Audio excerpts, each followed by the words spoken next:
Pronto, pessoal. Graças a Deus aqui mais uma vez, né, para nós falarmos aqui sobre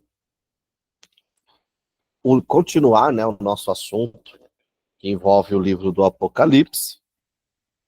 E hoje nós estudaremos a lição 6, 7 e a lição 8. Tem uma questão muito importante antes de adentrarmos aqui a essa lição e que é muito interessante nós entendermos qual é o tipo de leitura que eu faço do Apocalipse. Não só do Apocalipse, né? Na verdade, de toda a Escritura. Por quê? Porque o estilo de leitura que eu faço influencia muito no meu modo de interpretar e entender alguns, alguns assuntos da Bíblia. Via de regra, existem dois tipos de leitura. Uma leitura linear. O que é a leitura linear? É aquela que eu leio entendendo que é uma sequência. E existe a leitura cíclica, né? O que é a leitura cíclica? Leitura cíclica é aquela que eu vou e volto para o texto. Então, para entender esse texto, eu volto em outro. Eu não entendo, na leitura cíclica, os eventos isolados, mas eu tenho uma compreensão de que todos os eventos estão interligados, estão conectados e, de certa forma, faz parte de algumas do mesmo evento, só que contado ou visto de uma perspectiva diferente, né? Por que eu estou falando isso? Porque a partir do capítulo 7, nós temos aqui alguns assuntos que, a contar, a depender do jeito que eu leio o Apocalipse, eu vou para um tipo de interpretação, ok? E também tem a questão da linha, vamos dizer assim, que diz respeito à escatologia ou ao próprio Apocalipse que eu defendo, né? Então, se você for uma pessoa dispensacionalista, tá? Pré-tribulacionista, via de regra você tem uma leitura linear. O que seria a leitura linear? Está uma régua. Você vai entender que tudo é um evento, tá vendo? Se você é, optar por uma leitura mais cíclica, você vai entender que os eventos no Apocalipse, eles faz parte do mesmo bojo, só que contado, relatado, descrito por João, em perspectivas ou momentos diferentes, tá bom? Então, dito isso, vamos para avançar aqui a nossa lição, começando pelo capítulo 7. E o capítulo 7 aparece aí os 144 mil. E eu queria perguntar para vocês, quem são esses 144 mil?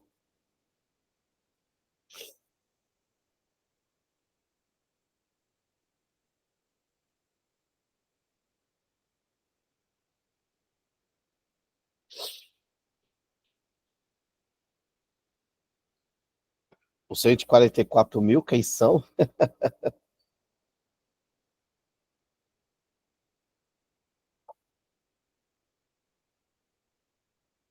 Quem sabe aí dá um joia.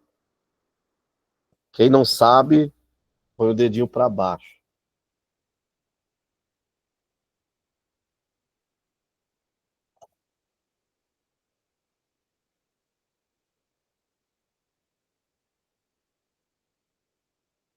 Cara de pensativo. Vamos lá, pessoal. 144 mil, né? Vamos lá, se você for um dispensacionalista, você vai entender o seguinte, que aqui no capítulo 7, em diante, a igreja não está mais aqui na terra, e logo, por não estar aqui na terra, todos esses eventos que acontecem aqui, eles envolvem os judeus, né, que é o povo de Israel hoje, e aqueles que, de certa forma, conhecem o evangelho, ou se desviaram, ou por uma perspectiva, como posso dizer, enfim, não foram arrebatados, tá bom? Mas eu sempre digo o seguinte, que nós temos que ir para o texto e deixar o texto falar. E deixar João nos apresentar qual é o argumento dele, né? Então vamos lá. Os 144 mil que aparece aqui no nosso livro de Apocalipse, no capítulo 7, né? Só que antes disso, antes dos 144 mil, nós temos algumas coisas importantes aqui para compreender nesse capítulo 7. O versículo 1 fala de 4 anjos segurando, né, os 4 ventos da terra. Ou seja, o capítulo 7 ele é um interlúdio entre a abertura do 6º selo e do 7º selo, né, que vai aparecer no finalzinho do capítulo 6, né, e início do capítulo 8. Então, o que seria o interlúdio? Seria ali mais ou menos uma pausa, ou um parênteses, ou um momento, né? Esses 4 anjos, provavelmente João esteja se referindo ali a Zacarias 6:5, que fala de 4 espíritos, né? Que recebem ordem de Deus para executar juízos divinos. E o que seriam esses 4 ventos? Esses 4 ventos simboliza que o julgamento ou o juízo de Deus será sobre toda a terra. Bom, no entanto, mesmo nesse contexto de toda a terra, há um povo de Deus aqui. E esse povo de Deus será diferenciado ou será livre desse julgamento mediante o selo na testa. Capítulo 7, versículo 3, né? Que vai dizer: não danifiques a terra, nem o mar, nem as árvores, até que selemos as testas dos servos do nosso Deus. Então, antes do julgamento divino, os servos de Deus recebem um selo na testa, um sinal para que os anjos que receberam autoridade para causar danos não os atinjam. O selo é uma forma de indicar pertencimento a Deus, conforme práticas, né? Conforme o texto de Ezequiel 9, 4-6. Então, o que Deus está falando? Que tem um povo que me pertence. E esse povo, ele será protegido do juízo. E aí, na sequência, João, ele descreve que aquele povo que fora selado era os 144 mil. E aí é a pergunta, né? Quem são os 144 mil? Pessoal, tem uma discussão muito grande. Se você for para os testemunhos de Jeová, eles falarão que é o número de pessoas que herdarão o céu, né? Se você for por uma linha dispensacionalista, ele vai falar que são os judeus. Mas será que João quer que nós discutimos isso? Na verdade, pessoal, o número em si, 144, é um símbolo apenas, que na cultura oriental servia para trazer a ideia de completo, né? Completo. No entanto, nós temos dificuldades, né? Tem algumas coisas nesse número que faz a sua interpretação completa nos trazer uma certa dificuldade. Por quê? Porque nós temos aqui a descrição das 12 tribos de Israel. Logo, diante disso, parece indicar uma referência somente aos judeus. No entanto, muitos entendem que o Novo Testamento, como um todo, e o Apocalipse em especial, enfatizam a unidade do povo de Deus. Ou seja, no Apocalipse não há separação entre judeus e gentios como parte da igreja. Por isso, muitos entendem os 144 mil como representando a totalidade do povo de Deus. Tá bom? Então, essa é uma forma de interpretar. No nosso livro-texto, né, o autor aqui, o irmão Antônio Sebastião, ele traz uma perspectiva mais pré-tribulacionista e dispensacionalista. Logo, ele entende que esses 144 mil são judeus, são da tribo de Israel, né? E isso ele, não só ele, mas todos os irmãos que têm uma tendência mais dispensacionalista, vai entender, vai compreender, né, que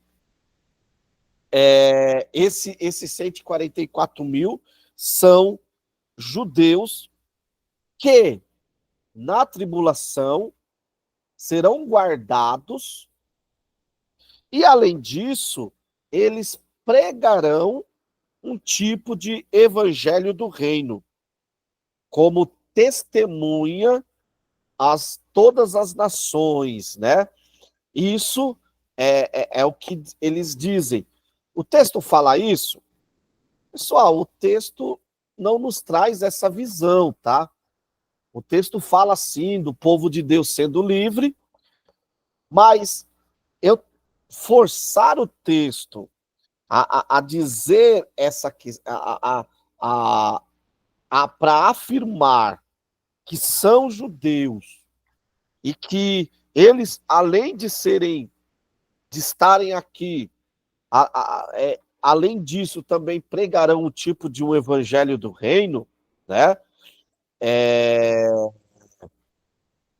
Eu acho um pouco complicado. Eu prefiro defender a ideia de que esses 144 mil, com base no próprio Novo Testamento e com base no próprio versículo 9, se refere à totalidade do povo de Deus, que, se de certa forma, serão livres, não sentirão esse juízo, né? Esse juízo que o Senhor trará sobre a terra. Sérgio, então você é daqueles que entendem que judeus e igreja um ocupa o lugar do outro? Não. Eu entendo, eu vou pela perspectiva da inserção. A igreja, na sua maioria composta por judeus, né, ela está inserida naquilo que nós conhecemos como povo de Deus, entendeu? Até porque a igreja ela é formada tanto por judeus como por gentios, ok? Mas precisamos compreender e ter isso em mente, de que os judeus, há uma promessa para eles, e que essa promessa, de certa forma, Deus a cumprirá, entendeu? Deus a cumprirá. Tranquilo? O nosso livro vai tratar os versículos 9 a 17 como o segundo grupo que estará aqui na tribulação, né? Que diz: depois dessas coisas, viu uma grande multidão que ninguém podia contar, de todas as nações, tribos, povos e línguas, em pé diante do Cordeiro e da presença do Cordeiro, todos vestidos com túnicas brancas e segurando palmas nas mãos, né? Então, alguns, vamos lá, se lembra que eu falei no começo da aula que tudo é o jeito que você lê? Então vamos lá. O pré-tribulacionista que lê o Apocalipse de forma linear, reto, ele vai entender que que a partir do versículo 9, do 9 ao 17, é um segundo grupo de pessoas que estará aqui na grande tribulação e que logo são diferentes dos 144 mil, ok? Quem são esses? Os pré-tribulacionistas defendem que esses são aqueles que, de certa forma, serão salvos na grande tribulação, entendeu? Serão salvos por meio ali da pregação do evangelho do reino, né? Alguns até deixam aí, lançam sugestões de que são desviados, que retornarão para o evangelho e serão perseguidos, enfim. Mas o que o texto diz? É isso que eu quero que vocês compreendam. O que o texto do Apocalipse diz sobre isso? Tá? Então vamos lá. O versículo 9, né, ele parece interpretar dos versículos 4 a 8 de Apocalipse 7. A multidão, antes descrita por um número, aqui é incontável, né? E antes descrita como proveniente das 12 tribos de Israel, aqui são de todas as nações, povos, tribos e línguas. Que eles são o povo de Deus, é certo, pois estão vestidos de túnicas brancas.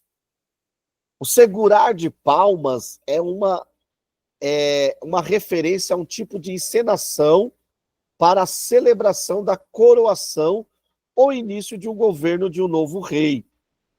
Outros estudiosos entendem que os judeus, no capítulo 7, versículo 4 e 8, estão em contrastes com esses que são gentios do versículo 9, 10 até o 17, tá bom?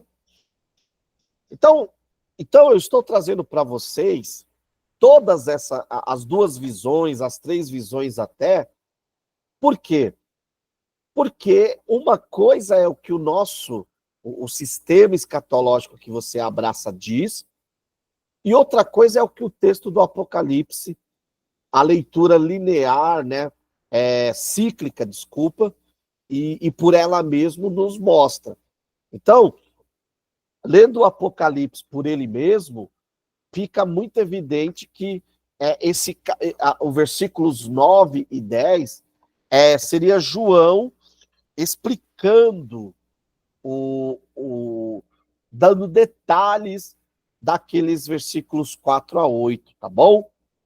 E aí tem o versículo 14, que é o que alguns, ou a maioria, usa para mostrar que esses irmãos aqui, esses mártires, eles são diferentes dos judeus, dos 144 mil. O versículo 14 diz: e eu lhes respondi, meu Senhor, tu sabes. E ele me disse, estes são os que vêm da grande tribulação e lavaram as suas túnicas e as branquearam no sangue do Cordeiro. Os que vestem as túnicas brancas, identificados com os que vêm da grande tribulação, né? Em Apocalipse, o nome é tripseios, né? Ou tribulação, que está relacionado ao sofrimento dos santos. Então, é o que eu sempre digo, se você olhar para esse texto na frente da sua televisão, comendo pipoca, assistindo Netflix e nada contra, você vai dizer, tá vendo? Eu tenho razão. Esse texto é o futuro. Esse texto aqui, ele fala da tribulação que vai vir que virá sobre a terra e que os judeus sofrerão e que aqueles que, sei lá, por algum motivo deixaram o evangelho também sofrerão. Essa é a visão, assim, pré-tribulacionista, tá bom? E de uma leitura linear, ok?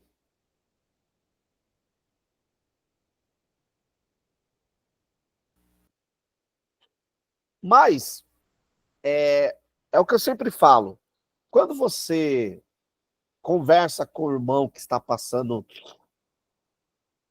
perseguido por causa do evangelho, vamos citar aí os irmãos da Coreia, os irmãos da África, eles vão olhar para esse texto e falar assim, ó, esses que estão na grande tribulação aqui, somos nós que estamos sendo perseguidos, né?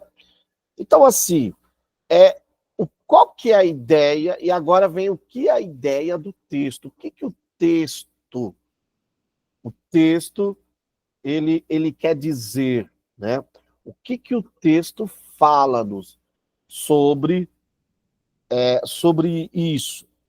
Então, o que o texto sugere é o seguinte, é que em todo período, né, anterior à segunda vinda de Cristo, ou em algum momento específico da história,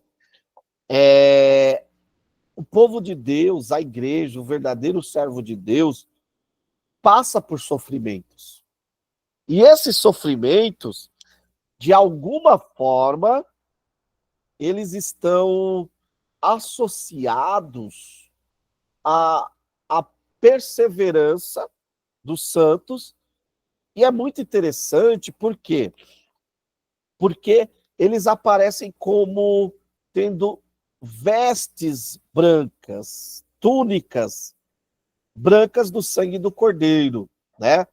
Uma referência a pessoas que morrem por amor a Cristo e, e que estão e são salvas, tá bom? Então, essa é a ideia. E aí o versículo 15 vai dizer o seguinte, vamos falar desses que vêm da grande tribulação, e por isso estão diante do trono de Deus e os servem de dia e de noite no seu santuário. E aquele que está sentado no trono estenderá o seu tabernáculo sobre ele.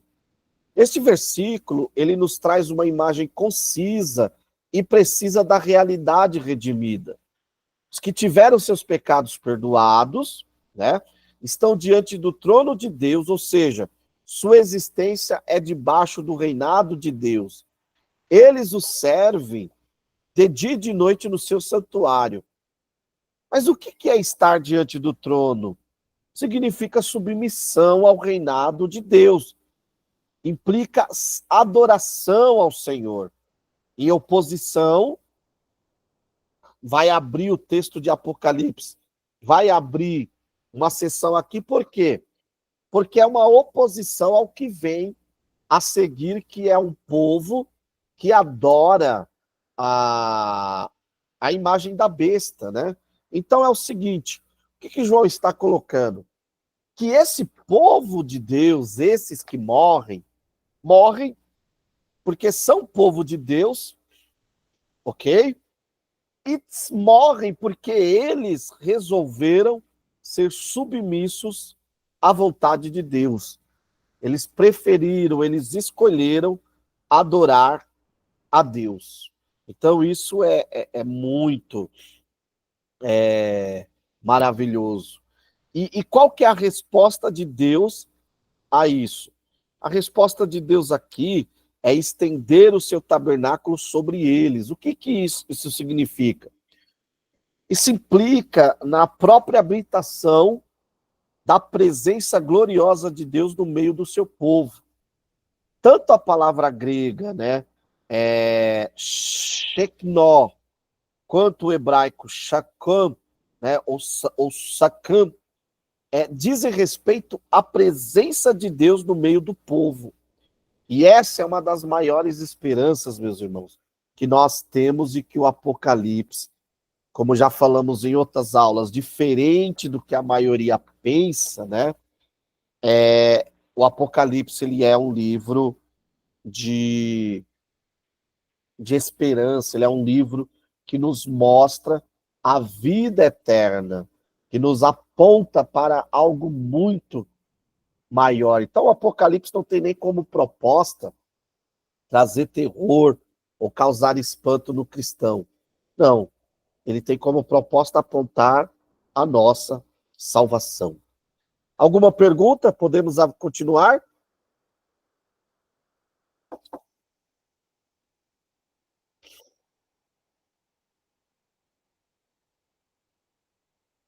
Vamos lá então, pessoal. Vamos continuar aqui então. O capítulo 8, nós temos aqui a abertura do sétimo selo, os 7 anjos com as 7 trombetas, né? E o soar das 4 primeiras trombetas. Uma coisa que eu acho interessante aqui, e que eu gostaria muito que vocês notassem, é o seguinte, né? Nós temos, constantemente, no livro do Apocalipse, 7 selos, 7 trombetas e 7 taças. Você lembra que eu falei lá, leitura linear e leitura cíclica? Aquele que faz a leitura linear vai entender que 7 selos é um evento, 7 trombetas, outro evento, e 7 taças, outro evento. Aquele que faz a leitura linear, né, ele vai entender que trata-se do mesmo evento, ok? Só que numa perspectiva, né, numa perspectiva diferente. Então, João, ele vê os 7 selos. Aí ele fala, olha, vi os 7 selos e eu vi acontecendo isso e isso. Eu vou usar até um exemplo aqui clássico, básico para vocês entenderem. É como se eu chegasse e falasse, este copo, ele é meu. Aí o Douglas fala, ó, este copo, que é do irmão Sérgio, está com água. Aí o irmão Alex vai falar, aquele copo que é do irmão Sérgio, que está com água, a água é fria. Note que nos 3 eventos são detalhados situações ou visões, mas qual que é o foco aqui? O copo que é do Sérgio. Então, a ideia de quem faz a leitura cíclica é justamente essa, que os 7 selos, as 7 trombetas e as 7 taças são o mesmo evento, só que visto por João em perspectivas diferentes, ok? E qual que é a tônica? O que eu preciso pegar é a tônica. Qual que é a tônica dos 7 selos, das 7 trombetas, das 7 taças? A tônica é o juízo de Deus e a salvação dos que pertencem ao seu povo. Bom, então vamos lá. Então diz que houve um momento de silêncio no céu, né? O último selo, ele é seguido de um silêncio. Então o texto descreve o momento de uma transição do capítulo 7, indicando o final de uma era ou o início de uma nova criação, ok? Na literatura judaica, e aqui é muito interessante, isso daqui é uma referência à criação, né?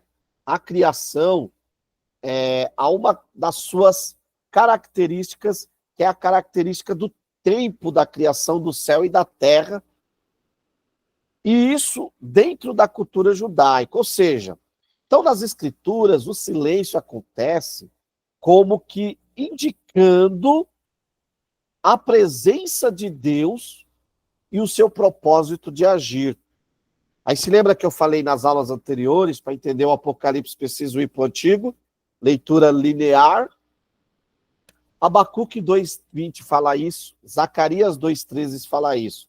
Então, por conseguinte, o silêncio descreve a atitude de suspense, de tremor dos habitantes celestes ante a terrível expectativa do desencadeamento dos juízos de Deus que se seguirá. Então, para uma sociedade acostumada ao ruído, à inquietude, deve ter sido esse tempo em que nenhum som foi ouvido. E aí esse silêncio ele é quebrado como?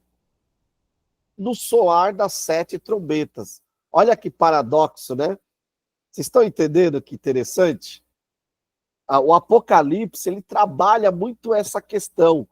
Eu sempre costumo dizer que o Apocalipse é aquele livro que tem uma cena de alegria, na sequência uma cena de horror, por assim dizer. Aqui nós temos um silêncio que é quebrado com o soar de trombetas.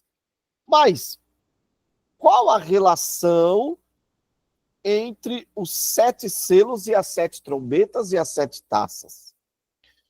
Então, há basicamente, pessoal, muito além de pós e pré, há 2 linhas de interpretação.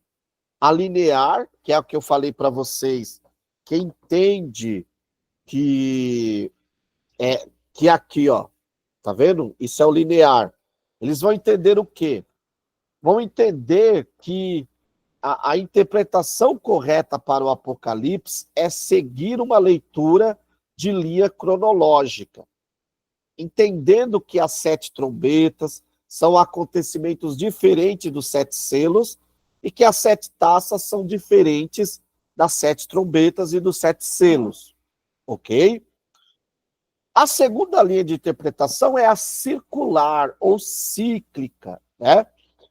Que entende as 7 trombetas como uma espécie de recapitulação livre dos 7 selos, e as 7 taças, uma recapitulação das 7 trombetas, né?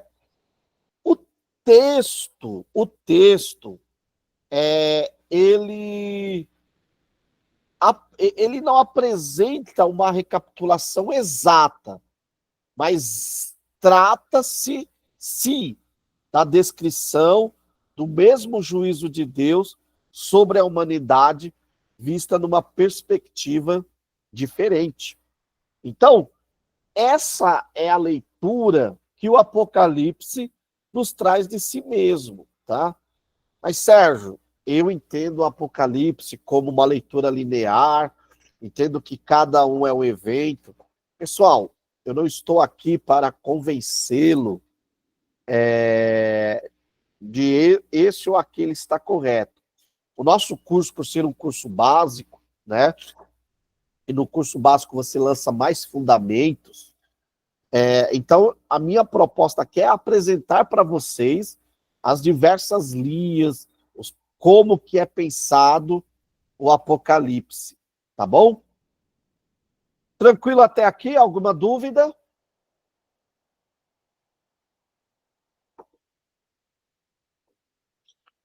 Tranquilo, então vamos seguir. Então vamos lá. Então os 7 anjos que estavam em pé diante de Deus, foram a eles dados 7 trombetas, né? E depois veio outro anjo, colocou-se junto ao altar, segurando o incensário de ouro, e foi-lhe dado muito incenso para que ele oferecesse sobre o altar de ouro que está diante do trono, juntamente com as orações de todos os santos, né? Esse texto aqui, ele encontra um paralelo com o trabalho, com o serviço do sacerdote, do sumo sacerdote, no tabernáculo, né? E ele tem uma questão aqui muito interessante, que é a oração, né? Então, esse texto mostra que é possível e que vale a pena orar contra o mal, a injustiça e a corrupção desse mundo. As nossas orações devem ser orações pedindo por justiça, pedindo por um basta contra a corrupção, contra o mal, né? Então, no caso aqui da nossa nação, do Brasil, e de outros países, certamente, nós temos que interceder pelas nossas autoridades, interceder para que o mal seja denunciado, revelado e punido, para que, no fim, o juízo de Deus, conforme o texto apresenta, seja exercido e será exercido em resposta a essas orações, né? Então, o Apocalipse, ele é um livro que ele trata também de coisas, vamos dizer assim, do nosso dia a dia, né?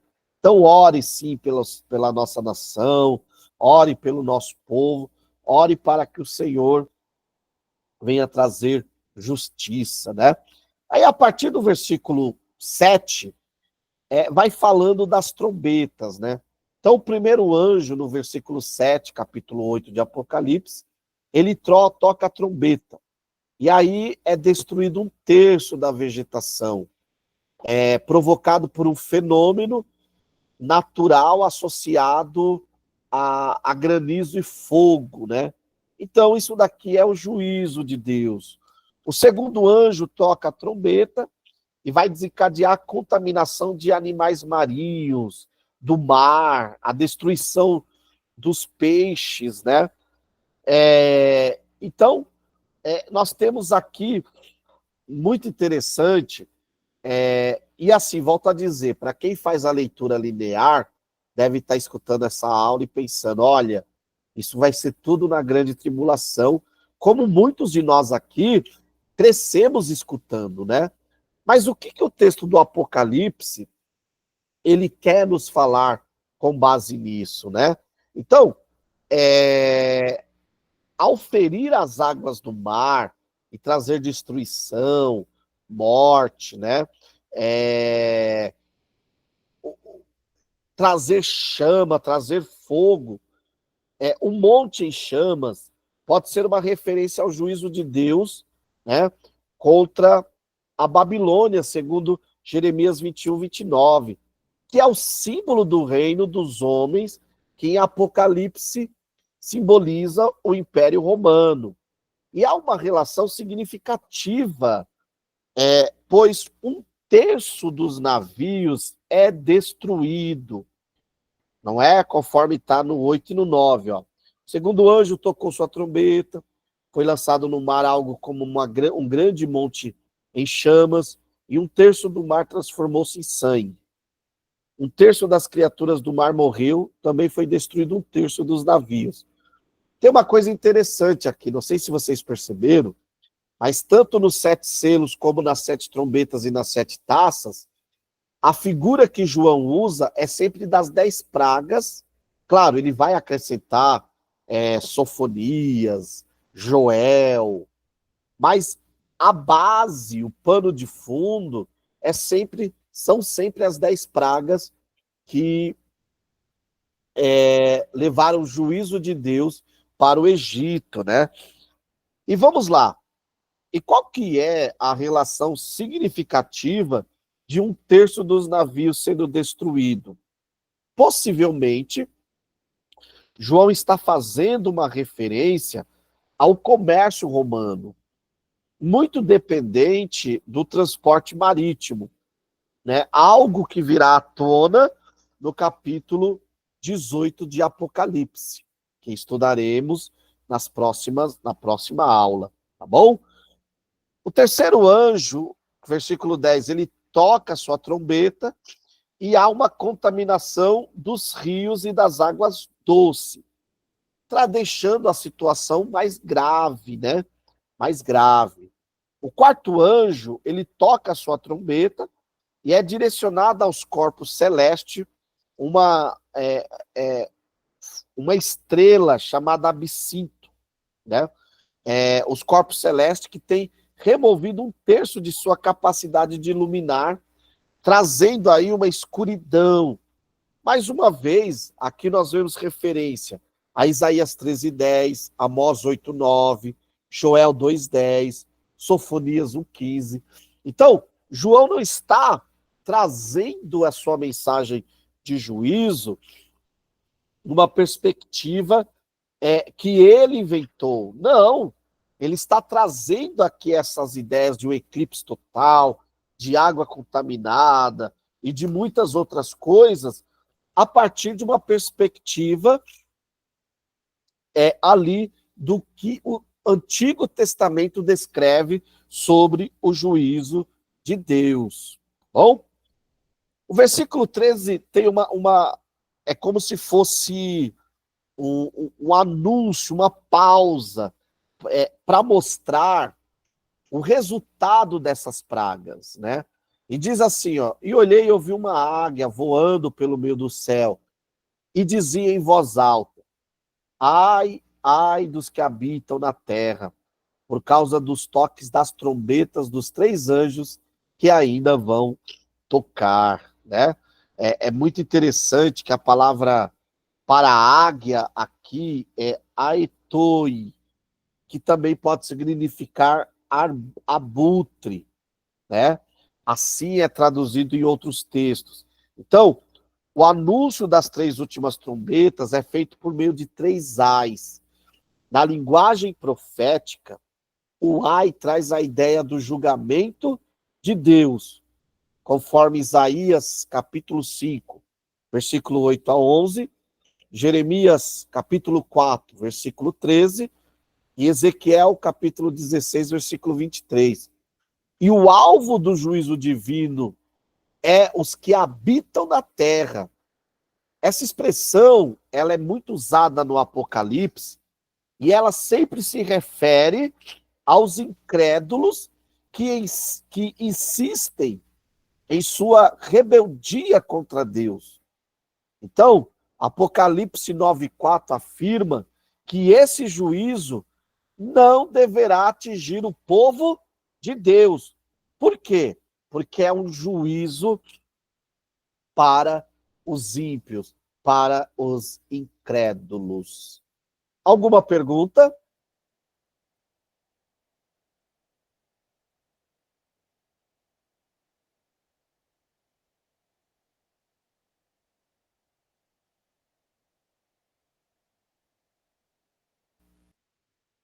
Nenhuma pergunta? Posso continuar? Então vamos a... Opa, Professor, fala. seria possível a ideia da igreja ser arrebatada também com base nesse versículo, de que a igreja não receberia, ou esse versículo ele faz menção somente das últimas 3 trombetas? Boa pergunta, André. É assim, ó. Vamos lá. Até porque não é nem a proposta aqui da nossa aula, né? Mas se você, entenda, se você tem uma visão pré-tribulacionista, né? Quando eu digo você, não falo de você diretamente, estou falando da pessoa. Então, suponhamos que o Sérgio tem uma visão pré-tribulacionista, ok? Capítulo 9, a igreja já não está mais aqui mesmo, ok? Do capítulo, porque os pré-tribulacionistas, eles entendem o quê? Isso está até no livro. Eu volto a dizer, pessoal, o nosso livro aqui, ele é escrito numa perspectiva escatológica pré-tribulacionista, tá bom? Uhum. E desde o início das aulas, desde as primeiras aulas, eu sempre disse que eu procuraria apresentar na perspectiva tanto de quem faz a leitura pré ou a leitura pós, tanto aquele que lê de forma linear ou de forma cíclica, ok? Ou circular. Ok. Então vamos lá. Para quem faz a leitura do pré-tribulacionismo, ou seja, acredita que a igreja será arrebatada antes da tribulação, eles entendem, irmão André, que do capítulo 4 em diante, a igreja já não está mais aqui mesmo na Terra. Então, esse povo de Deus, esses 144 mil, esse povo aqui do versículo 4 do capítulo 9, que é livre dessas pragas, são, de certa forma, judeus convertidos e aqueles gentios também que se converterão na grande tribulação. Entendeu? E o proteger, nós temos que entender uma coisa, que na perspectiva de Deus, na nossa perspectiva, ser livre é não morrer, não é? E na perspectiva de Deus, às vezes, o ser livre é a pessoa morrer e não se corromper, entendeu? Então, até nisso, o texto de Apocalipse, o próprio capítulo 7 que nós lemos, nós vemos que eles foram selados, no versículo 3. Só que no versículo 9 já mostra esses selados mortos, vindo de grande tribulação. Aí você fala, mas o selo não é para proteger, não é para diferenciar? Eles foram livres, sim. Livres de se corromperem, livres de adorarem a besta, livres de pecarem contra Deus e livres do juízo também, porque esses juízos aqui são muito amplos. Agora, respondendo a sua pergunta, então assim, se você faz a leitura pré-tribulacionista, esse texto aqui, a igreja já não está aqui faz muito tempo. Ok? Obrigado. Agora, se você faz a leitura pós, eles entendem que a igreja, quem faz a leitura pós entende que a igreja está passando por essa grande tribulação, mas de certa forma ela será livre. Então, esse texto faz sentido nessa perspectiva, entendeu? Mas, é o que eu falo, isso é o que as linhas trazem, mas e o que o Apocalipse está querendo nos dizer? Ele está querendo falar ao nosso coração o seguinte, olha, juízos virão, o povo, as nações entrarão em parafuso, quanto mais juízo vier, mais elas se rebelarão contra Deus. No entanto, aqueles que são selados, eles estão guardados debaixo da proteção de Deus, que é o que acontece. Nós temos visto isso, as nações desesperadas, as pessoas cada vez mais sem rumo, sem esperança, mas para o salvo, ele entende que a esperança dele, a salvação dele, está em ele aguardar e esperar no Senhor. Tranquilo, irmão André? Obrigado, professor. Com certeza, meu irmão. Legal. Mais alguém? Podemos continuar? Legal, então vamos lá. Chegamos no capítulo 9. O capítulo 9, ele vai trazer-nos a quinta trombeta, né? E junto com a quinta trombeta, acontece uma situação assustadora para a Terra. Qual é? A situação de um abismo que se abre, ok? E quando esse abismo se abre, das suas profundezas, né, saem demônios com aparência, vamos dizer, como eu posso falar para vocês, assustadoras, né? Claro, na literatura bíblica, na literatura também do Novo Testamento, né? Esses seres aqui, eles se referem aos anjos caídos, que agora, vamos dizer assim, desesperados, porque sabe que o seu fim está próximo, e claro, e por uma ordem de Deus também, eles recebem ordem para causar dano à terra, né? E quando fala aqui plantações, vegetações, né? O professor Sayão, ele traz um comentário que eu acho muito interessante, que a ideia aqui é de tormento aos incrédulos, né? Então, e fala que é um tempo um tormento de 5 meses, né? Que coincide com o tempo da vida de algumas espécies. Contudo, a menção de tempo pode significar apenas que Deus limitará a atuação desses demônios para esse período, para aquele período de sofrimento que será tão grande que as pessoas desejarão se matar, mas isso não será possível, né? Não será possível. E aí, é muito interessante que nos versículos 7 em diante, o João, agora, ele vai dizer o seguinte, ó. Os gafanhotos eram parecidos com cavalos aparelhados para a guerra, tinham sobre a cabeça coroas douradas, e o rosto deles era como o rosto de homem. Tinham cabelo como os de mulher e dentes como os de leão. Pessoal, esse texto aqui ele merece uma atenção, por quê? Porque recente eu vi um grande pregador, não citarei o nome aqui, até porque esse vídeo vai depois para o YouTube, mas ele dizendo que, com base nesse texto, ele entendia que os agentes que se levantariam contra a igreja e o próprio agentes preparatórios aí do anticristo seriam os movimentos ligados aos movimentos LGBTQ+, né? Não faz sentido, tá, pessoal? Não é isso que o texto está falando, tá? Isso é uma interpretação equivocada. Por quê? Porque a associação aqui que está falando de criatura, primeiro, são criaturas demoníacas, tá bom? E essas criaturas, elas têm como missão, até por conta do rei que está sobre elas, que é Abaddon, destruidor, ou no grego Apolion, que também significa destruidor, né? Tem uma ideia de destruição, de opressão. Só que olha que interessante, pessoal, e isso é que eu acho o máximo da literatura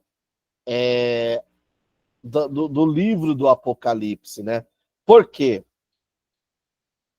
Porque possivelmente, quando João faz essa descrição desses anjos e de tudo isso aqui, desses demônios, né, desses anjos caídos, João, ele possivelmente está, de uma certa forma, fazendo uma relação com o imperador Domiciano, que obviamente, né, o nome aqui Apolion é um derivado do deus grego Apolo, cujo símbolo, entre outros, era o gafanhoto, e Domiciano, por sua vez, se identificava com o deus Apolo.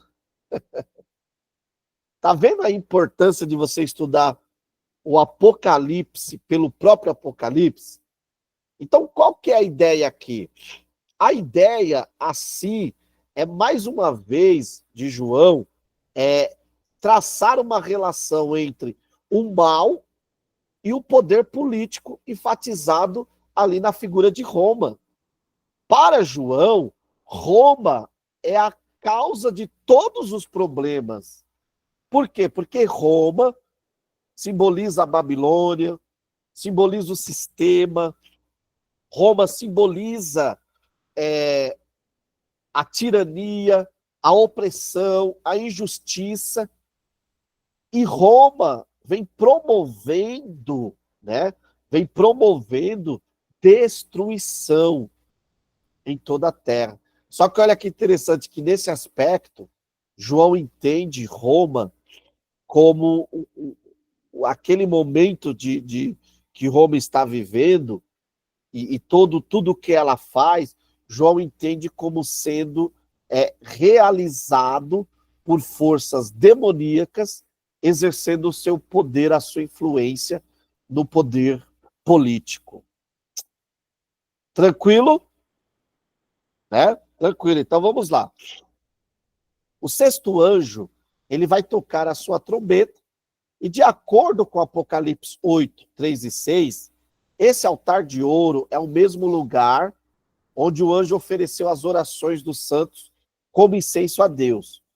Então isso sugere que o julgamento a seguir é um resultado das orações dos santos para que Deus combata o mal e vingue os mártires. Por isso que devemos orar para que Deus traga justiça, juízo para essa terra, né? E aí tem uma das cenas mais interessantes, o versículo 14, que fala que foi solto 4 anjos que estavam presos juntos ao grande rio Eufrates. O que isso significa? O rio Eufrates simbolizava, né, a fronteira tanto para Israel no Antigo Testamento, como para o Império Romano. Soltar os 4 anjos fala de uma invasão inimiga. Os romanos eram paranoicos quanto a invasões inimigas e temiam especialmente a invasão dos partos. Assim, o que eles mais temiam cairia sobre eles.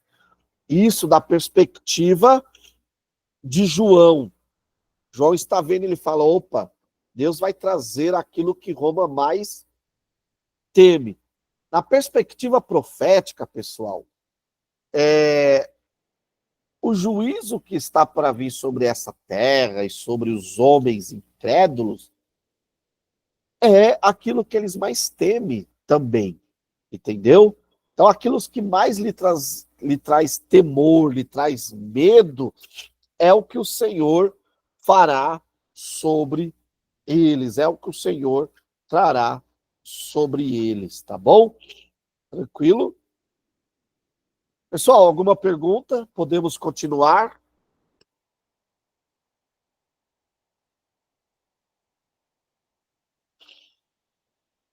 Então vamos continuar.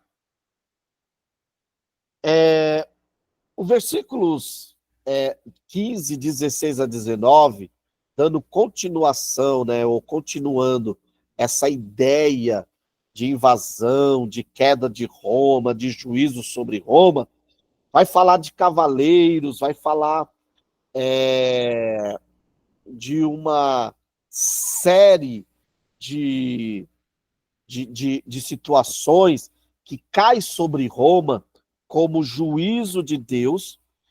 E, no entanto, o que João ele está dizendo? Ele está dizendo o seguinte, olha, como Roma não se arrependeu, como Roma endureceu seu coração, o Senhor vai trazer uma nação muito forte sobre eles, e esse exército matará uma terça parte do Império Romano, né, vai acabar ali com o Império Romano, mas, claro, profeticamente falando, nós estamos, e poderíamos dizer aqui que quando o Senhor lançar o seu juízo sobre a terra, os homens, mesmo assim, não se arrependerão.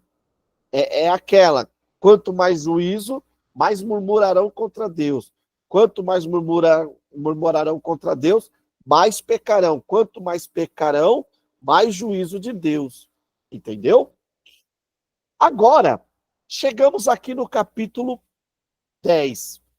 O capítulo 10, pessoal, ele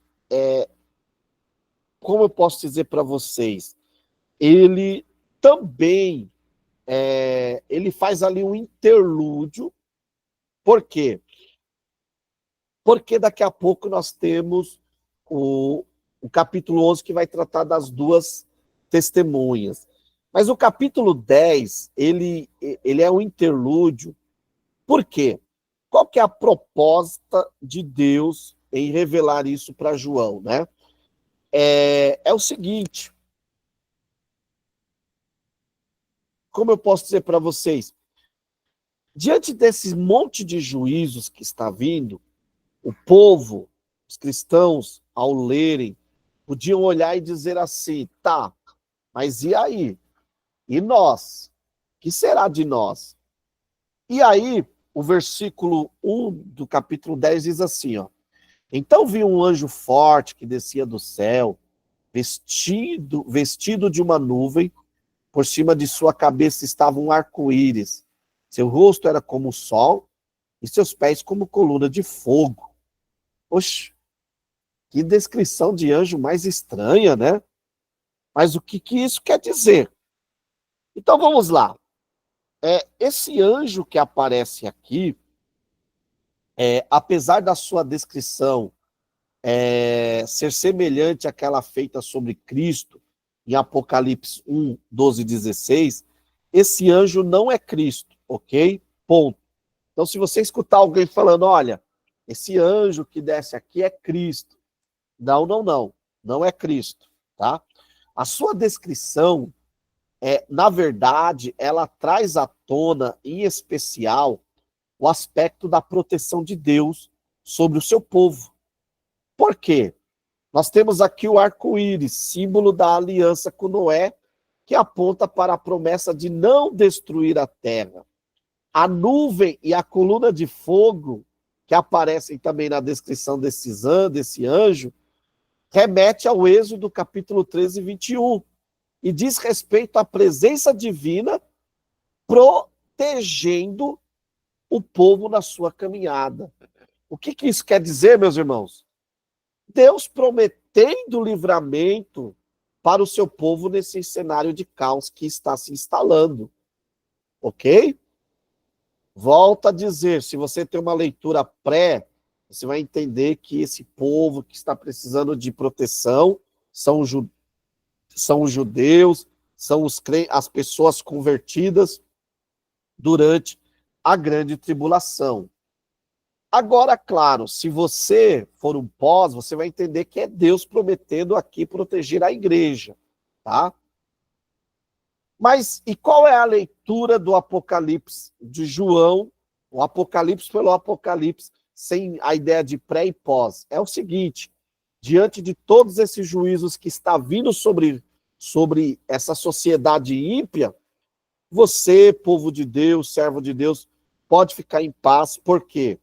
Porque o Senhor te protegerá, porque Ele tem uma aliança com você. Entendeu? Essa é a ideia do Apocalipse pelo Apocalipse, tá bom? E aqui nós temos um livro, né?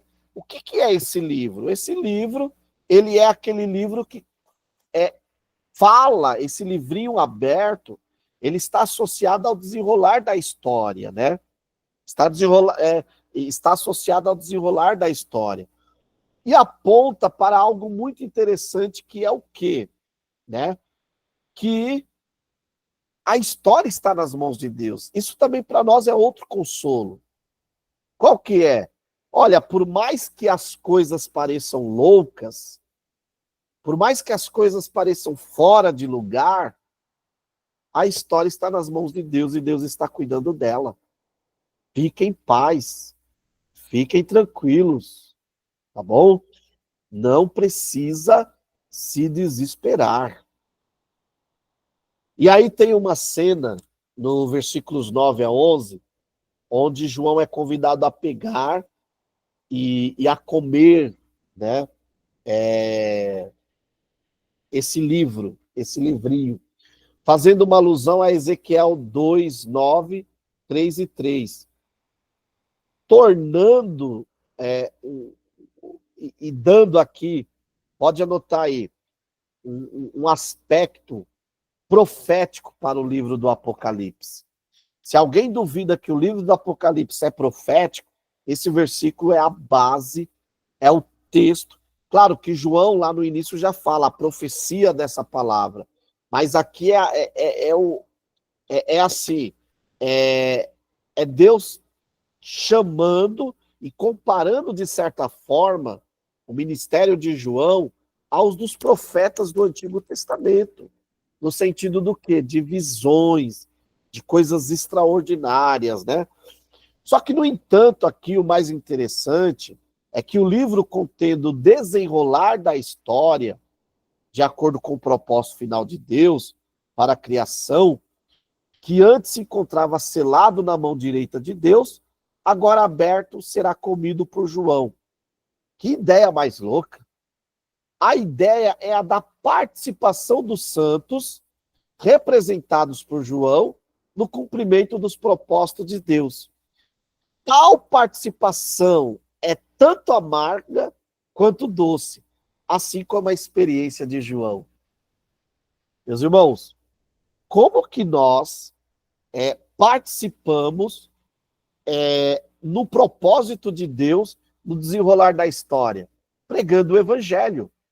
E isso é tanto doce como amargo. É glorioso, irmão, pregar o evangelho. Estou mentindo? É glorioso fazer parte do povo de Deus. É glorioso fazer parte da comunidade cristã. Só que isso também é amargo, porque vem as perseguições, vem mortes. É isso que Deus está falando para João. Pessoal, eu particularmente, eu entendo o que eu vou dizer. Eu creio no sentido profético e futurístico do livro do Apocalipse de João, mas eu me amarro nessas partes, como eu posso dizer, do Apocalipse explicando o próprio Apocalipse, entendeu? E isso é fantástico.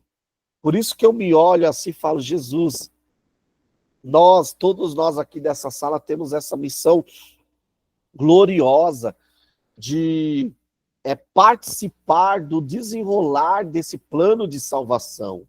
Ninguém aqui salva, não é isso que eu estou falando, mas nós participamos quando nós pregamos, quando nós participamos da comunhão, enfim.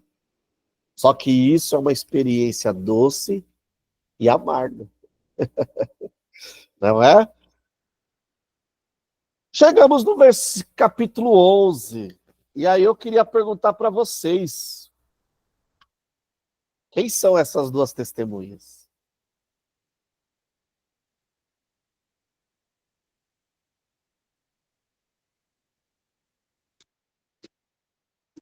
Ô Sérgio, Fala. muitos falam que é Elias e Enoque. Elias e Enoque. E aí? Por que Elias? Eu tinha o mesmo raciocínio, que aprendi e falaram muito que era Elias e Enoque. Legal. O povo quer porque quer matar o Elias e o Enoque, né? Porque Eu sempre ouvi isso, mas eu tô aprendendo o Apocalipse e cada vez que eu vou aprendendo, minha cabeça vai se abrindo e eu busco primeiro aquela situação local, o cumprimento local. Eu não acredito que João estava profetizando sobre Elias e Enoque mais. Hoje eu penso em alguma outra coisa para essas duas testemunhas, né? boa. Pessoal, vamos lá. As duas testemunhas, elas já foram Enoque e Elias, Elias e Moisés, Enoque e Moisés. Mas e aí? O que o João está querendo dizer? Para eu entender sobre as duas testemunhas, eu preciso entender o todo, tá bom? Então vamos entender o todo? Vamos lá. O capítulo 11 começa com uma ordem de Deus para que João, né? Na verdade, João, ele olha ali e ele tem uma experiência de medir o santuário de Deus, não é? Ó, deram-me um caniço semelhante a uma haste e me disseram, levanta-te, mede o santuário de Deus, o altar e o que nele adoram. Mas deixa o pátio que está fora do santuário, não os meça, porque foi dado aos gentios. Eles pisarão a cidade santa durante 42 meses. Vamos lá. Primeiro, o que é o santuário de Deus aqui, que João ele está medindo? Então, de acordo com a experiência paralela no Antigo Testamento, isso tem a ver novamente com a proteção de Deus. Sérgio, como assim? Ezequiel, capítulo 40 e capítulo 42, e Zacarias, capítulo 2, versículos do 1 ao 5. Então, para muitos estudiosos, o santuário de Deus assim como o templo de Ezequiel, se refere a algo literal, é o tal do templo tribulacional. Alguém aqui já ouviu falar? Que é um templo que será inaugurado durante a grande tribulação, onde o anticristo vai restaurar o culto judaico, tá? Isso daí é muito mais estudado numa questão escatológica. Mas não é isso que o texto está falando. O que esse texto ele diz?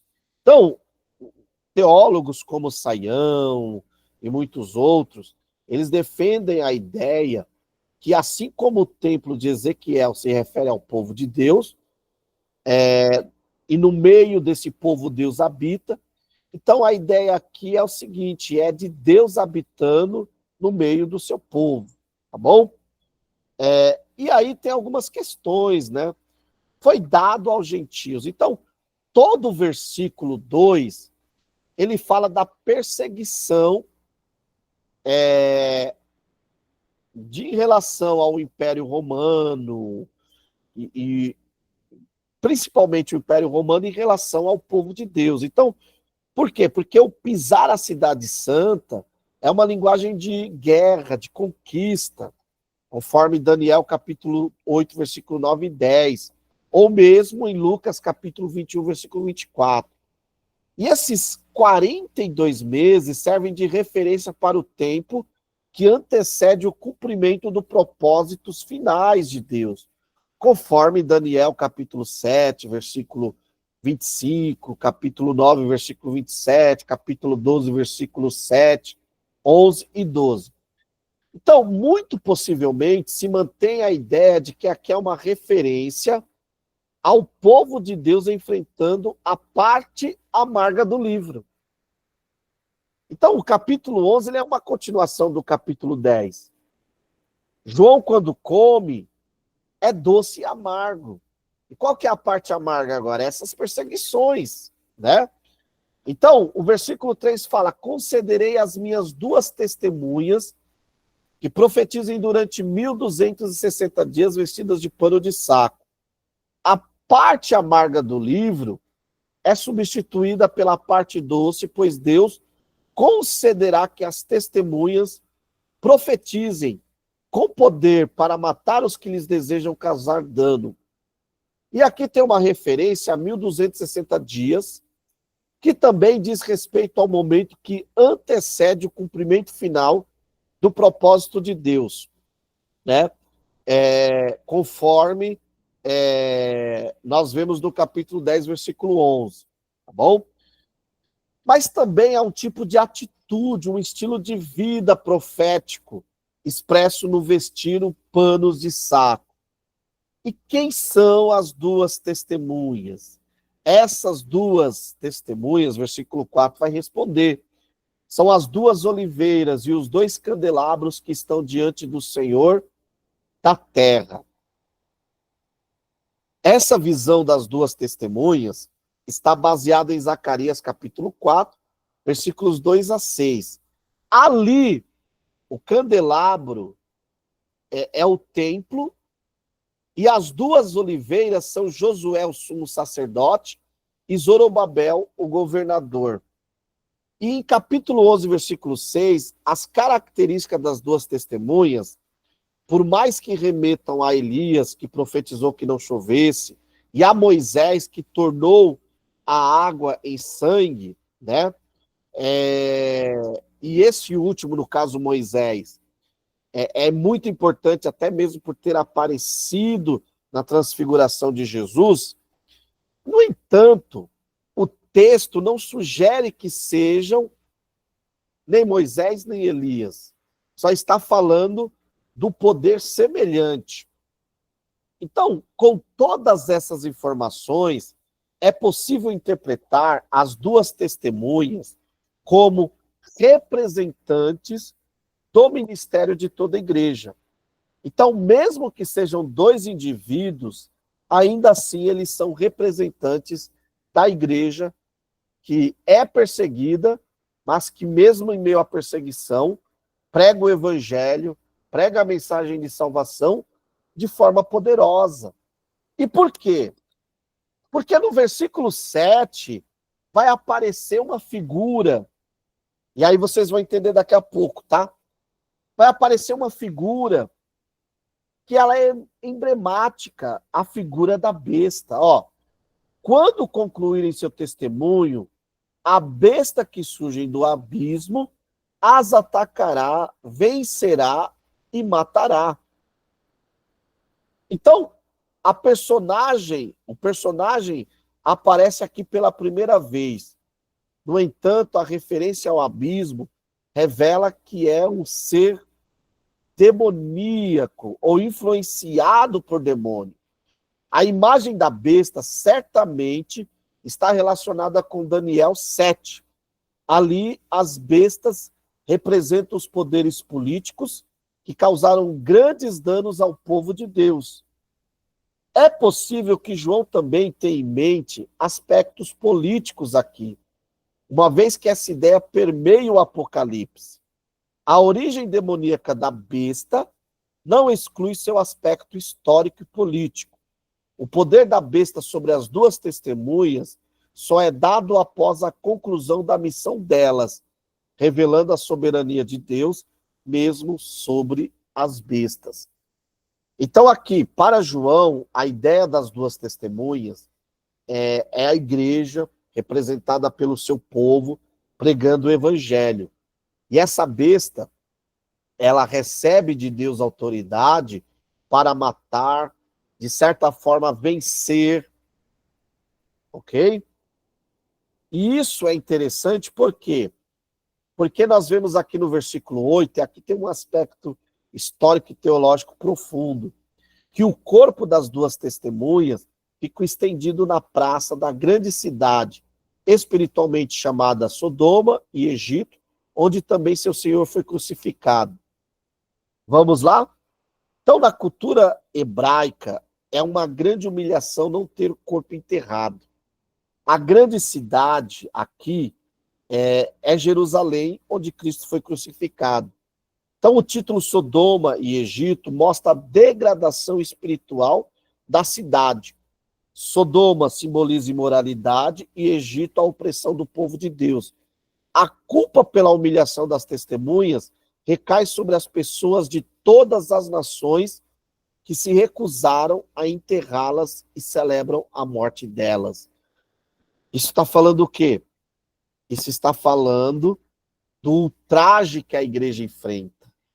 A igreja, ela é humilhada, ela é exposta, não é? O versículo 12 vai dizer assim, ó: depois dos 3 dias e meio, um espírito de vida vindo de Deus entrou nelas, e eles ficaram em pé, e os que o viram foram tomados de grande temor. Então ouviram uma voz forte do céu que lhes dizia: subi vós para cá. E eles subiram ao céu em uma nuvem, e seus inimigos os viram. Então, após a ressurreição das duas testemunhas, elas ascendem ao céu em linguagem semelhante à ascensão de Jesus. A ascensão das duas testemunhas, como representantes da igreja, revela aquilo que acontecerá com toda a igreja no final da história, que é o quê? Ela será livre, ela será vitoriosa, ela será gloriosa. Tá, a igreja sobe, a igreja é vencedora. O que acontece? Um grande terremoto, e a 10ª parte da cidade caiu, e foram mortos 7.000 homens no terremoto. Os demais ficaram atemorizados e deram glória ao Deus do céu. Um grande terremoto, não é? Isso daqui João está pegando a figura de Ezequiel 38, 19 a 20, e a visão da ressurreição das duas testemunhas, sua ascensão e o terremoto, trazem temor sobre a terra, né? E essas pessoas se arrependem dos seus pecados. A expressão da glória a Deus está associada a arrependimento. As perseguições da igreja, no entanto, o modo glorioso que ela será exaltada é sinal para essa sociedade corrupta e entregue a todo tipo de imoralidade. Tranquilo, pessoal? Podemos avançar? Chegando aqui na nossa lição de número 7, nós temos aqui algo muito interessante que no capítulo 12, que é a mulher e o dragão, né? Essa mulher e o dragão não precisa nem de muito esforço para identificar que está falando de Israel, tá bom? De Israel, que enquanto nação dá a luz ao Messias, né? Isso já aparece, pessoal, lá em Isaías 26:18. No entanto, aqui nós temos uma questão muito interessante, que esse dragão, que é o diabo, ele se levanta contra a mulher, né? E é muito interessante que a linguagem do dragão, que é um ser mitológico, é um ser que aparece na mitologia paralelas à narrativa da criação, a figura desse dragão, chamado de Raabe ou Leviatã, de acordo com as narrativas, está ligada a um deus, ou deusa do caos, que tenta impedir a criação divina. Essa imagem é usada para descrever os inimigos de Israel. Então, os símbolos das 7 cabeças, 10 chifres e coroas têm a ver com as visões de Daniel capítulo 7, que enfatizam o quê? O aspecto político, demoníaco das 2 bestas, que aparecerão no capítulo 13, principalmente, tá bom? E também nos fala de um aspecto de crueldade, de guerra desse dragão, né? Então, esse dragão aqui, ele tem um poder sobre a terça parte das estrelas do céu, e a sua perspectiva é a de se opor ao Filho de Deus, né? Se opor à nação que trouxe o Filho de Deus, né? Então, esse versículo, capítulo 12, ele nos traz aqui, como nós podemos ver, aquele dualismo constante que há na literatura do Apocalipse, um dualismo que que terá o seu fim com a vitória de Deus sobre e de seu filho, né, Jesus, sobre esse poder demoníaco que é o dragão, tá bom? Agora, chegamos aqui no capítulo 13, né? No capítulo 13. E aqui nós temos as 2 bestas, né? A besta que sobe do mar, que é o anticristo, e a besta que sobe da terra, que é o falso profeta, tá bom? Pessoal, vamos lá. Não é nem a nossa proposta aqui trabalhar e ficar discutindo quem é o anticristo, tá? O anticristo, na descrição aqui de Apocalipse, é Roma, é o Império Romano, porque o Império Romano, ele possuía uma certa autoridade universal, tá bom? E ele se coloca na figura dos seus imperadores como aqueles que fazem oposição a Cristo e a Deus. É tanto que Domiciano, ele se intitulou de Dominus et Deus Noster. O que isso quer dizer? É uma locução latina, onde Domiciano se intitulou de Nosso Deus e Nosso Senhor, né? Então, fica muito evidente que para eu entender a figura dessa besta que sobe do mar, eu preciso ler Daniel capítulo 7. Por quê? Porque é o que vai dizer, a besta que vi era semelhante a um leopardo, seus pés eram como de um urso, a sua boca como que o de um leão. Se você for lá para Daniel 7, você verá que o Império Romano, aqui descrito por Daniel, ou por João, ele pega as características daqueles seres, ou seja, ele é tão terrível que ele reúne, ou ele soma a si as maldades dos impérios anteriores que assolaram o mundo, né? Então ele soma a si a crueldade da Babilônia, a crueldade do Medo-Persa e a crueldade do Império Grego, ok? Então, esse Império Romano, ele é descrito como algo bizarro, monstruoso. E ele tem todo esse poder porque o dragão, o diabo, né? Satanás deu a ele. E aí nós temos uma questão muito interessante, que é o Estado e o diabo. O Estado, como instituição, torna-se claramente um instrumento do diabo todas as vezes em que promove a maldade, principalmente em forma de idolatria, perseguição da igreja e injustiça social. Então, aqui o Apocalipse 13 é um contraponto de Romanos 13, do 1 ao 6. Enquanto em Romanos o Estado é instrumento de Deus, em Apocalipse o Estado é instrumento de Satanás. As duas passagens não se contradizem, mas se completam. A realidade é que todo domínio humano pode servir a Deus e ao mesmo tempo serve ao diabo. O cristão precisa de discernimento para saber quando o Estado é instrumento de Deus para obedecê-lo e quando é instrumento de Satanás para questioná-lo e, se for o caso, desobedecê-lo.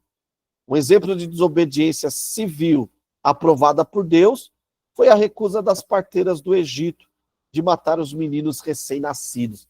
Então, a proposta do texto é muito mais nos trazer essa reflexão, que o Estado pode servir a Deus, conforme Romanos 13, mas também pode ser um instrumento de Satanás. E no caso aqui, eles são instrumentos de Satanás, por quê?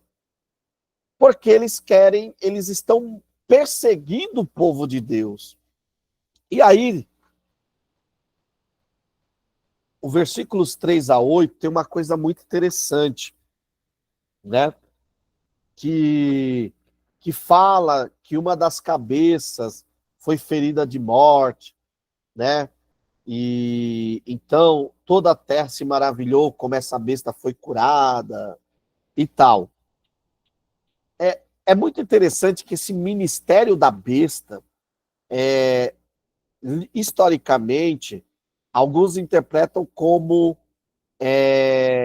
o, o, o imperador Calígula, ou outros como Nero, né, que teriam sobrevivido a uma enfermidade mortal. O que sabemos é que essa besta deixa as pessoas maravilhadas com a grandeza de seu poder, tanto místico como político. E ela promove a idolatria e a perseguição dos cristãos e exerce o seu domínio sobre toda a humanidade. Eu estou escrevendo um texto que em breve vai sair, que é a idolatria do Estado. Aqui está a idolatria do Estado dentro da Bíblia.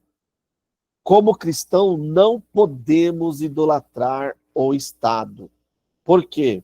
Porque o Estado, ele serve aos propósitos de Deus, mas também ele serve aos propósitos do inimigo, do diabo. E quando ele está a serviço do diabo, ele promove uma perseguição aos santos, né?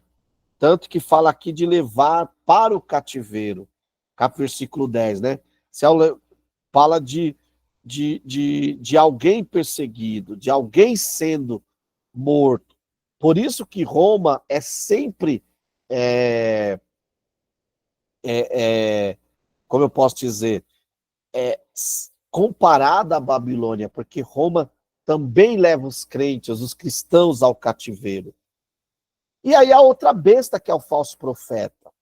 O falso profeta fala da religião que o anticristo promoverá. A ideia de uma só religião, que eu acho que é o sonho de todo mundo, né? E aí, diante disso, nós temos aqui o número da besta. O que é esse número da besta, né?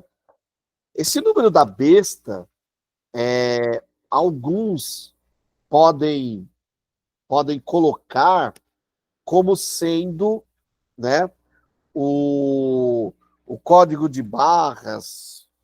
Não sei se alguém aqui já escutou isso, que o número da besta era o código de barras.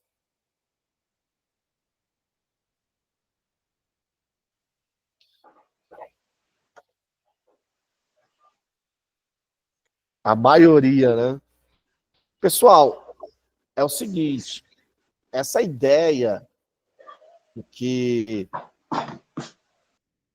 que é o código de barras se sustentou até o nosso livro aqui na página 191, o irmão Antônio Sebastião, ele traz aqui uma ideia de que esse sinal pode sim estar atrelado aí ao controle de código de barras, ao controle de chip, enfim. Nós não sabemos, tá bom? Mas a ideia principal não é nem essa. A ideia aqui é o seguinte: tem duas sugestões quanto a isso. A primeira sugestão antigamente os números equivaliam às letras do alfabeto. E quando você pega número 666, na sua soma vai dar o nome de César Nero, Nero Caesar, né? Então, os primeiros cristãos possivelmente entenderam aqui esse número 666 como aquela ideia doida que surgiu de que Nero ressuscitaria e junto com Domiciano levaria Roma para o seu auge, né? A segunda interpretação, né, que nós temos aqui, e é até melhor do que possivelmente a leitura que os primeiros leitores do Apocalipse tinham, que era essa relação do 666 com Nero. Que esse número ele aponta para se referindo ao domínio dos homens. E é uma contraposição do reino dos homens contra o reino de Deus. No reino de Deus se valoriza o ser. No reino dos homens se valoriza o ter. Por isso a ideia de consumismo, a ideia de comprar, né? Então, se você tiver posses, você compra. Se você não tiver, você não compra. Claro que isso daqui também traz um parecer sobre o contexto que está havendo ali, que é um contexto onde muitos cristãos já ali estavam passando por uma certa fome, uma certa situação de pobreza, porque Roma estava os impedindo por eles não terem ali, não adorarem o imperador. Entenderam? Então, essa é a ideia do número 66. Agora, se futuramente será um chip, um código de barras, enfim, não sabemos. A ideia do texto não é nem essa. A ideia do texto é mostrar uma contraposição do domínio do reino dos homens em relação ao reino de Deus.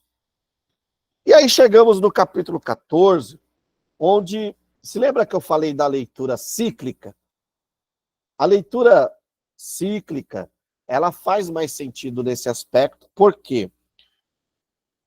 Porque, veja só, novamente nós temos agora as figuras dos 144 mil. Lá no capítulo 7 falou de 144 mil.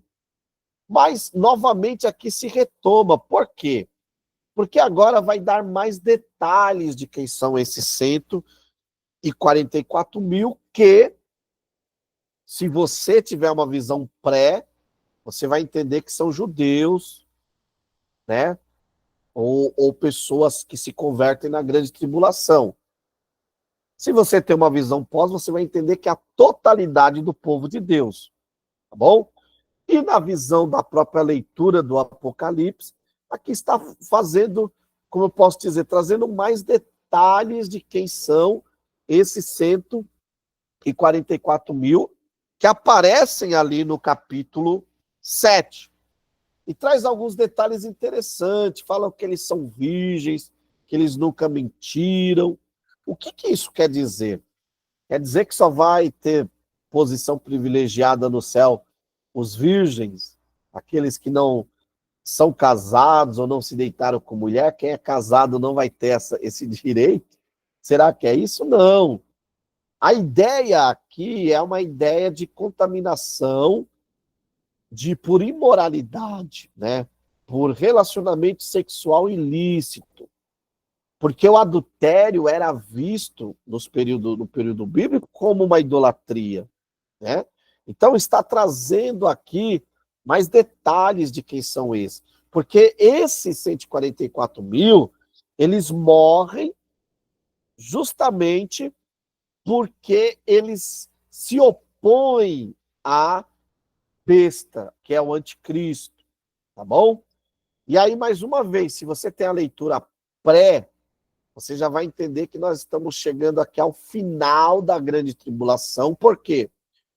Porque os 3 primeiros anos e meio tem uma certa paz. A partir do segundo período, Israel se opõe a adorar a besta, e aí começa-se o período de perseguição, onde agora essa besta, esse anticristo, ele tem um grande propósito, que é justamente reunir as nações para ir contra Israel, que representa o povo de Deus, aqui nesse contexto de uma visão pré-tribulacionista. Se você tem uma visão pós, você vai entender que aqui é o anticristo se reunindo todo o seu poderio político e religioso falso para perseguir o povo de Deus. Entendeu? E na leitura do Apocalipse, é sim o Império Romano indo contra o povo de Deus, indo e perseguindo o povo de Deus. E chegamos agora aqui no capítulo 15, né? Esse capítulo 15, ele tem para nós aqui algumas informações muito interessantes, e ele vai basicamente nos trazer uma mensagem das 7 taças e da queda da Babilônia e já das bodas do Cordeiro, né? Então, o capítulo 15, ele fala de 7 anjos com 7 taças cheias das últimas pragas. Se você ler de forma linear, você vai entender que é outro evento. Se você ler de forma circular ou cíclica, você vai entender que é o mesmo evento das 7 trombetas ou dos 7 selos, só que com detalhes acrescidos, com outra perspectiva. E qual que é a perspectiva aqui agora? Está se aproximando a queda da grande Babilônia. Está se aproximando a queda do Império Romano, que é anticristão, né? E como que se dará essa queda? Por meio das taças, das pragas que se intensificam. Então, mais uma vez, a primeira praga é derramada sobre a terra, e aí os homens são acometidos de chagas. A segunda praga é derramada sobre o mar, que se torna sangue como um mar morto. Você vê que o paralelo com as pragas do Êxodo. A terceira praga fala dos rios que se tornam como sangue. A quarta praga fala do sol que esquenta, né? E vai queimar os homens, né? A quinta taça fala do poder da besta sendo atingido, A sexta taça fala do grande rio Eufrates se secando, preparando um caminho para uma batalha, que é a batalha do Armagedon, que os testemunhos de Jeová falam que é a batalha de Deus contra os homens ímpios. E pelo Apocalipse nós entendemos que sim, é a batalha de Cristo contra o anticristo e todo o seu exército, né? E a sétima taça fala de do, da terra, das placas arquitetônicas sendo movidas de lugares, né? Nós vemos aqui que agora o juízo de Deus sobre essa Babilônia, que é Roma, acontece no partir-se ao meio, né? Roma, que é a grande cidade, que é descrita como a Babilônia, ela é descrita como uma cidade que rui, que desmorona. E é isso basicamente o que vai acontecer, sim. E aí no capítulo 17, nós temos detalhes da queda. Então, no capítulo 16 é descrito o todo, e no capítulo 17 é descrito detalhes dessa queda. E por que que Deus trouxe a queda da Babilônia? Primeiro, a sua condenação se deve, né?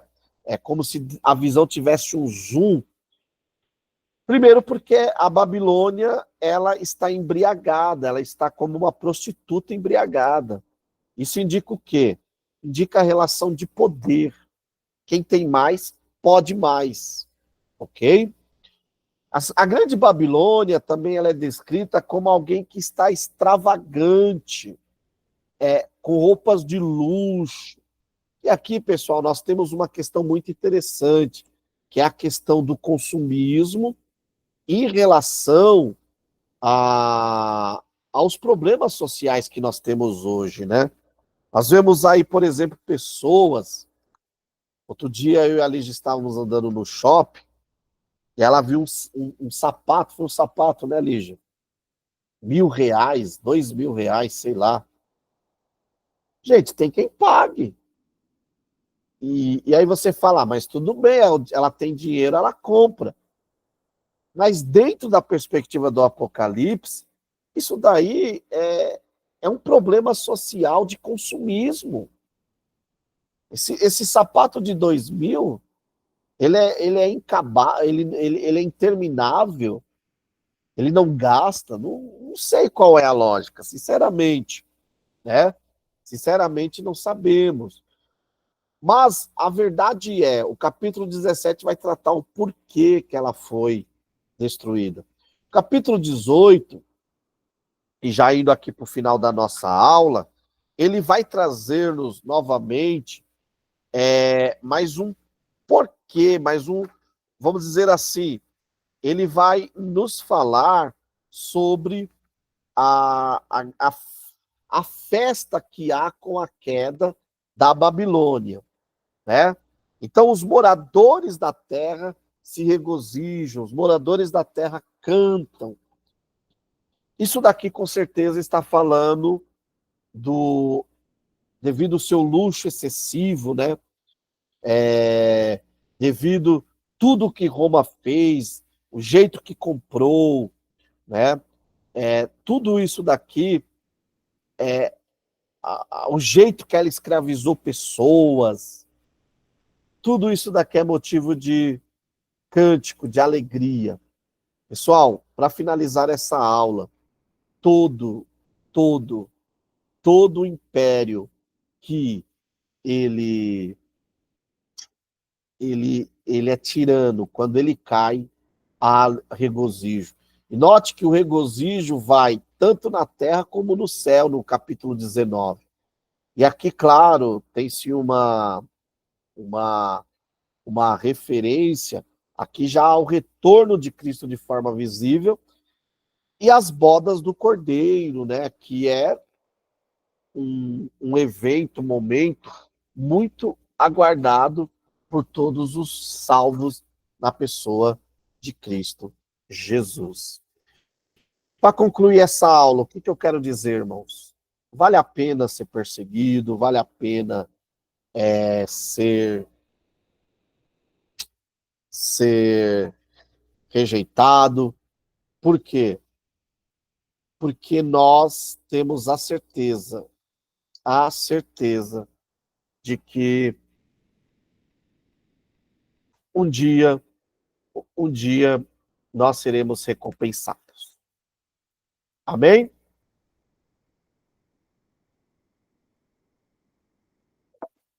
Alguma pergunta, pessoal?